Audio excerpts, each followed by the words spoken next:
Assalamualaikum warahmatullahi wabarakatuh. Halo sahabat vlog kami, selamat berjumpa di podcast kami Broadcasting, profesionalitas kami untuk kesehatan kita semua. Bagaimana kabar sahabat pada sore hari ini? Semoga semuanya dalam kondisi baik. Pada kesempatan kali ini, seperti yang sudah disampaikan dalam podcast sebelumnya, kurang lebih 1 bulannya lalu adalah salah satu materi tentang TB. Waktu itu hanya sampai di pendahuluan tentang garis besar apa itu TB, atau masyarakat ada yang menyebutnya sebagai flek ya. Pada episode kali ini kita akan lebih jauh lagi berbicara tentang bagaimana gejala TB pada dewasa maupun pada anak, lalu bagaimana pengobatannya, dan tentu bagaimana langkah-langkah pencegahannya. Untuk itu, saya Dr. Dedelia Marlia SPA, dan sekaligus bersama kita sudah hadir juga Dr. Rudi Dermawan, spesialis paru, akan membahas tuntas apa dan bagaimana TB pada episode kita sore ini. Selamat sore, Dok. Selamat sore. Assalamualaikum warahmatullahi wabarakatuh. Waalaikumsalam warahmatullahi wabarakatuh. Dok, pada episode sebelumnya itu kita baru sampai pada pendahuluan dan garis besar tentang kondisi TB di Indonesia. Kalau pada dewasa, bukan kira-kira ya, Dok, kebanyakan gejala TB itu seperti apa, Dok? Ya, gejala TBC pada dewasa kita tahu ada TBC paru dan ekstrak paru. Yang untuk TBC paru, gejalanya batuk lebih dari 2 minggu, baik dahak maupun tidak berdahak. Kalau udah lama bisa disertai dengan sesak ya. Kemudian nyeri dada, kemudian juga bisa dia demam yang lama ya. Kemudian juga nafsu makan turun, lemes ya. Berat badan juga turun. Berat badan turun ya. Kalau untuk ekstrak paru tergantung organ yang terkena. Misalnya TBC kelenjar, ya kelenjarnya membesar. TBC tulang yang terkena, misalnya tulang belakang ada gibus. Atau bahkan kalau TBC otak bisa sakit kepala atau bahkan bisa penurunan kesadaran ya. Pada beberapa pasien juga misalnya dia TBC pada saluran cerna ya, pada ginjal, itu ada gejala pada organ tersebut. Dok, tentang gejala keringat malam itu suka dikeluhkan juga, Dok. Apa itu sering terjadi pada pasien dewasa dengan TB? Ya, itu salah satu gejala dari TB ya. Tapi tidak harus ya, namanya night sweat ya. Terjadi karena memang metabolisme naik pada pasien dengan penyakit kronik, dan memang pada saat siang mungkin terlupakan dengan aktivitas, tapi pada malam hari dia istirahat ya. Tetapi itu di luar kondisi lingkungan ya. Bisa jadi dia banyak keringatan karena memang udaranya panas ya. Pada kondisi yang sama orang lain keringatannya biasa. Nah, pada orang yang TBC dia berlebih seperti itu. Baik, Dok. Kalau pada anak sendiri sebetulnya mirip ya dengan dewasa, Dok. Jadi ada tanda-tanda infeksi, salah satunya adalah demam lama, biasanya lebih dari 2 minggu. Ada batuknya juga lama, yaitu batuk yang lebih dari 2 minggu. Lalu ada berat badan yang tidak naik setelah pemberian gizi yang baik. Jadi dia makan banyak, sehari mungkin lebih dari 3 kali. Bahkan ada makan selingan lebih dari 3 kali, tapi berat badannya tidak naik secara optimal, dan anaknya mungkin tampak lebih kurang aktif atau lebih gampang capek dibandingkan dengan anak-anak yang lain. Lalu gejala lain memang sesuai dengan organ. Jadi seperti dokter dikatakan, memang TB itu ada TB paru dan TB di luar paru. TB di luar paru itu bisa dari ujung kepala sampai ujung kaki. Jadi TB itu bisa menyerang otak sehingga memberikan gejala tanda-tanda infeksi pada otak maupun selaput otak, yaitu mungkin ada penurunan kesadaran, ada kejang ya, ada muntah, ada nyeri kepala hebat. Lalu turun ke paru ya, pasti nanti ada gejala paru yang tadi ya, ada batuk, bahkan disertai sesak berat juga bisa ya. Lalu kalau dia di perut, ada TB usus atau TB abdomen. Di jantung juga ada TB jantung. Di ginjal ada TB ginjal. Di tulang bisa kena, bisa di tulang belakang, sama tadi gambarannya gibus ya, jadi seperti menonjol tulang belakangnya. Lalu juga ada TB pada tulang yang lain, bisa di kokse, itu pinggul ya, bisa juga di lutut. Lalu bisa juga TB itu pada kelenjar getah bening, ataupun TB pada kulit, bahkan TB pada mata. Ya. Selanjutnya setelah kita mengetahui tanda dan gejala, maka yang tentu harus kita perhatikan dan harus kita ikuti selanjutnya adalah mengobati atau mencari tahu apakah anak kita atau saudara kita atau keluarga kita terkena gejala-gejala yang tadi disebutkan. Lalu mendatangi fasilitas kesehatan untuk diperiksakan, dan ternyata kalau diagnosis dia atau diagnosis kita adalah TB, maka kita harus melakukan pengobatan. Pengobatan TB pada dewasa dalam saat ini ada guideline atau tata laksana terbaru, Dok? Ya, jadi tadi setelah ketemu gejala, hasil pemeriksaan, kemudian dipastikan bahwa dia TBC. Kalau memang TBC harus ditemukan ya penyakit atau kumannya. Kalau dari TBC paru kita bisa temukan lewat pemeriksaan dahak ya. Nanti bisa dengan tes cepat molekuler maupun mikroskopik. Kalau positif atau negatif misalnya ya, tapi secara klinis dan pemeriksaan penunjang yang lain sangat mendukung, misalnya pada patotorak, maka kita pastikan itu TBC. Diagnosisnya tegak, maka pengobatannya adalah obat anti tuberkulosis, obat anti TBC ya. Obat anti tuberkulosis itu paduannya atau regimennya itu terdiri dari beberapa obat ya, beberapa obat yang diminum sampai jangka waktu tertentu ya. Saat ini yang dipakai adalah berdasarkan WHO dan juga Kemenkes, itu terdiri dari 2 fase ya, fase intensif, fase awal dan fase lanjutan ya. Fase awal itu terdiri 2 bulan dengan meminum 4 macam obat anti tuberkulosis ya. Kemudian dilanjutkan fase lanjutan selama 4 bulan, yaitu meminum 2 macam obat. Selanjutnya dievaluasi ya, dievaluasi apa tiap pertemuan ya. Pertemuan untuk melihat efek obat terhadap keluhannya bagaimana, berkurang atau tidak, kemudian kelainannya berkurang atau tidak, dan yang paling penting juga adalah bagaimana berat badannya tadi ya. Nah, selain itu juga dievaluasi pemeriksaan bakteriologis, misalnya asalnya positif, kita cek ulang lagi dahak di akhir fase intensif atau bulan kedua tadi, akhir bulan kedua, jadi negatif atau masih positif ya. Kemudian penting lagi nanti di akhir pengobatan bulan ke-6 kita cek ulang lagi ya, kalau klinis bagaimana keluhannya berkurang atau tidak, pemeriksaannya, kelainannya perbaikan atau tidak ya. Kemudian kalau asalnya prototoraknya perbaikan atau menjadi normal atau tidak. Kemudian bakteriologis tadi ya, pemeriksaan mikroskopis, pemeriksaan bakteri tahan asamnya, asalnya positif menjadi negatif atau masih positif. Nah, dari situ kita bisa menentukan dia sembuh atau pengobatan lengkap atau memang gagal, seperti itu.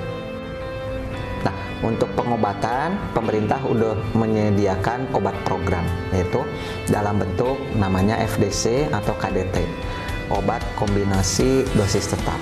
Tadi yang 4 macam obat di fase awal itu dijadikan 1 tablet mengandung 4 macam obat.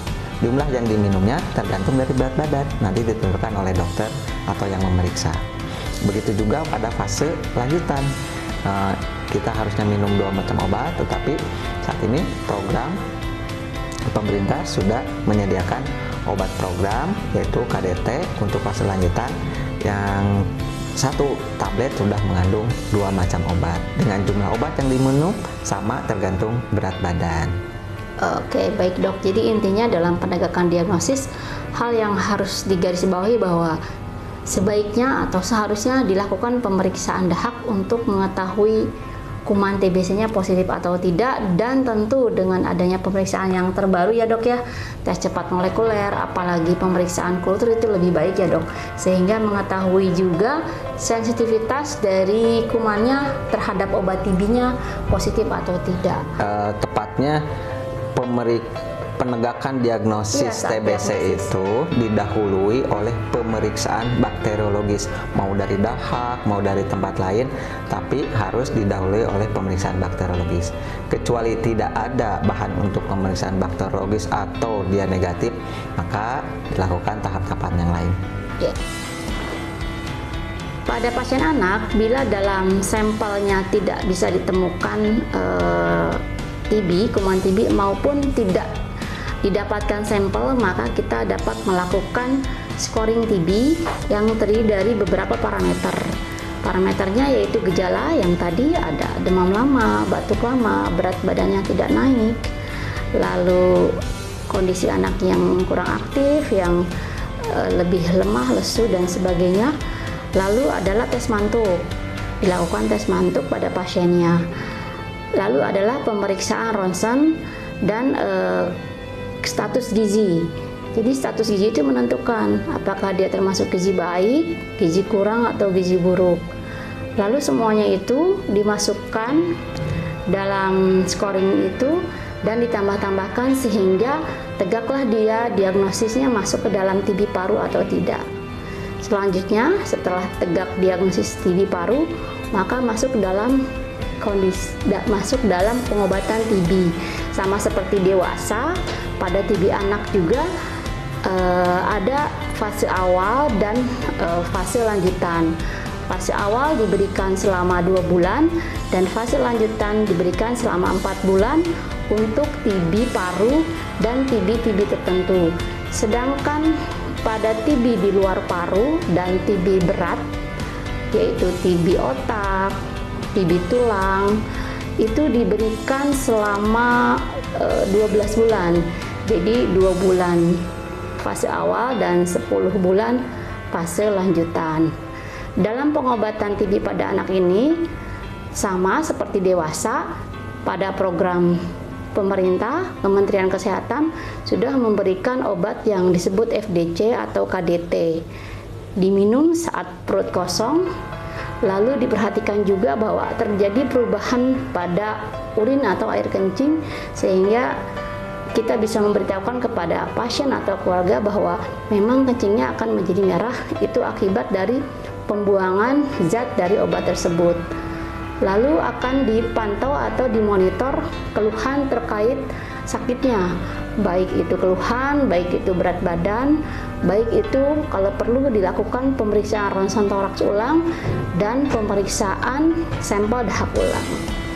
Mungkin dari anak cukup ya dok ya.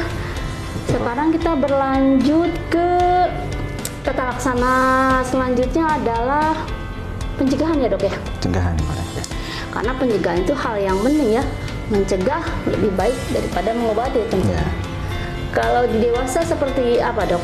Jadi motonya kan kita TOS ya, temukan, obati sampai sembuh. Nah, penemuan kasus TBC kemudian mengobatinya sampai sembuh itu adalah salah satu upaya untuk mencegah penularan ya. Kemudian pencegahan yang lain adalah dengan etika batuk ya, etika batuk. Orang apapun dia mengandung TBC tidak ya, pasien TBC atau bukan, tetap ketika batuk dia tutup ya, baik mulut maupun hidungnya ya. Kalau bisa dengan tisu kemudian sekali buang. Kemudian pencegahan yang lain adalah tentu saja imunisasi ya, BCG kalau pada anak barangkali sejak anak, sehingga itu mempengaruhi nanti saat dewasa juga, walaupun tidak mencegah sampai dia tertular, minimal mencegah terkena dari TBC yang berat ya. Penting buat kita perhatikan status gizi dan imun kita untuk senantiasa baik, karena ketika gizi kita baik, imun kita baik, Maka ketika kuman bisa jadi masuk, kuman TBC masuk, tapi dia terkalahkan sama imun kita, si makrofag atau sel pemakan kuman TBC tadi bisa mengalahkan kuman TBC-nya. Tergantung juga imun itu juga dengan gizi ya, nutrisi yang harus kita perhatikan, dan ini saran dari kami bahwa pasien yang sedang pengobatan TB itu harus banyak mengkonsumsi protein ya. Satu, untuk membangun sistem imunnya, yang kedua juga untuk mengganti sel-sel yang rusaknya, seperti itu ya. Itu saja kalau dari dewasa. Pengobatan pencegahan pada dewasa ada nggak, Dok? Oh, pencegahan obat maksudnya itu ya. Ya, setuju ya. Pada pasien yang saat ini dianjurkan atau kita screening untuk mendapatkan obat pencegahan atau TPT, yaitu pasien-pasien yang rentan, seperti misalnya pada dewasa orang dengan HIV ya. Itu kita kasih obat pencegahan, yaitu INH ya, atau juga TB-DM ya.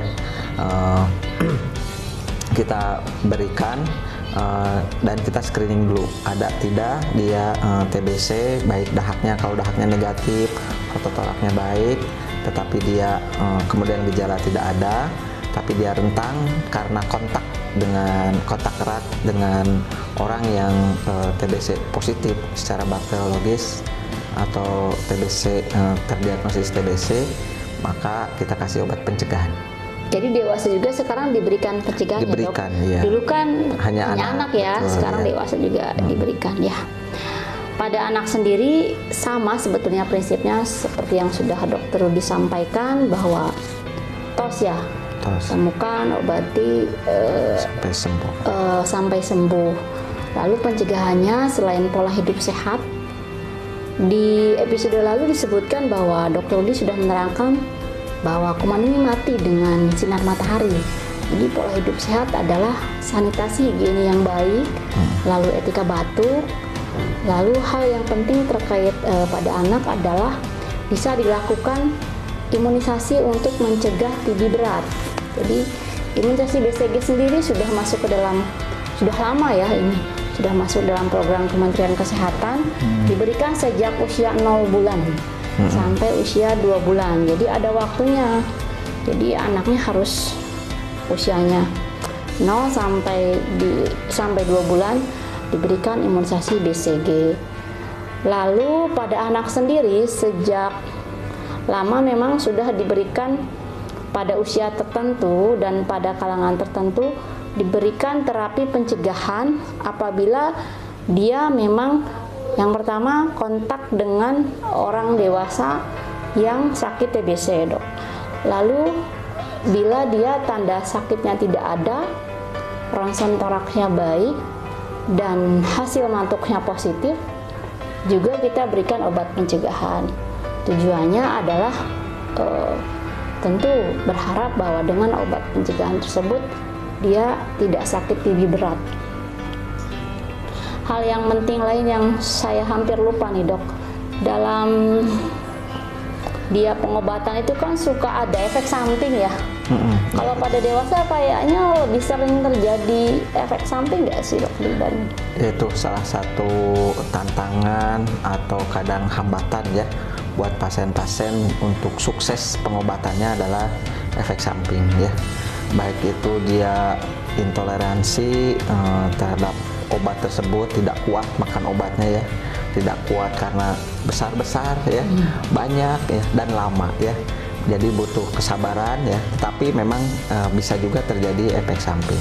Efek samping yang paling sering adalah gangguan saluran cerna, gastropati, lambung ya, mual muntah gitu ya, atau juga bisa terjadi peradangan hati karena efek dari imbas obat tadi ya, matanya kuning atau peningkatan enzim fungsi hatinya, sehingga kita bisa menyetopnya untuk sementara ya.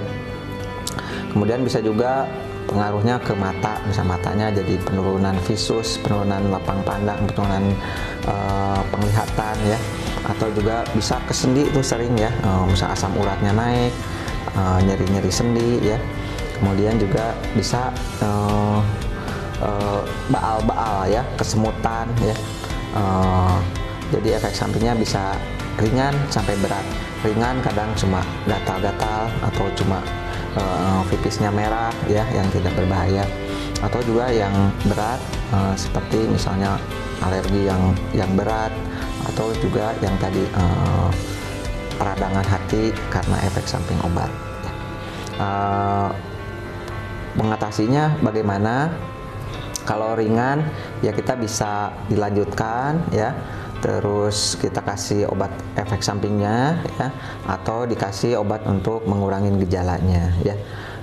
Tetapi kalau berat seperti misalnya peradangan hati yang memang mengharuskan menyetop, maka kita stop sementara. Bahkan kalau memang dia muntah berat sampai dehidrasi, kekurangan cairan, maka kalau perlu kita dirawat untuk perbaikan keadaan umum. Obatnya ya bisa kita tunda sementara.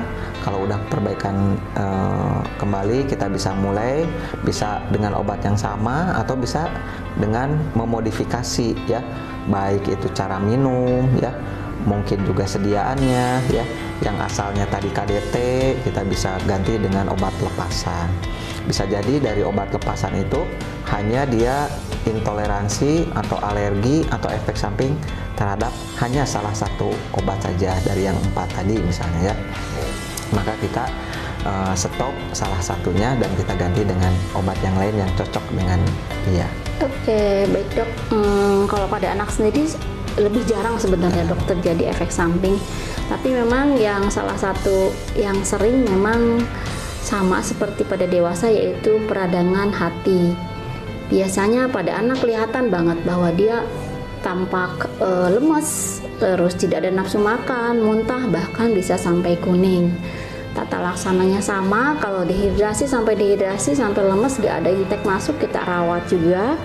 Lalu kalau fungsi hatinya naik, apalagi sudah ada kuning, kita stop dulu pengobatan TB-nya. Sepertinya sudah ya dok ya, sudah disampaikan dari A sampai Z tentang TB ini. Semoga memberikan manfaat dan pencerahan bagi Bapak Ibu semua. Mohon maaf bila ada yang kurang ataupun yang tidak dipahami apa yang kita sampaikan pada siang sore hari ini. Dari Dr. Rudi ada kata penutup dok, silahkan. Ya, terima kasih. Dengan kita sampaikan podcast ini, mudah-mudahan kita semakin aware terhadap, semakin sadar tentang bagaimana menjaga kesehatan, dan kita sama-sama bahu-membahu memberantas TBC dengan cara temukan pasien TBC ya, kemudian obati sampai tuntas ya. Tos TB. Terima kasih. Assalamualaikum warahmatullahi wabarakatuh.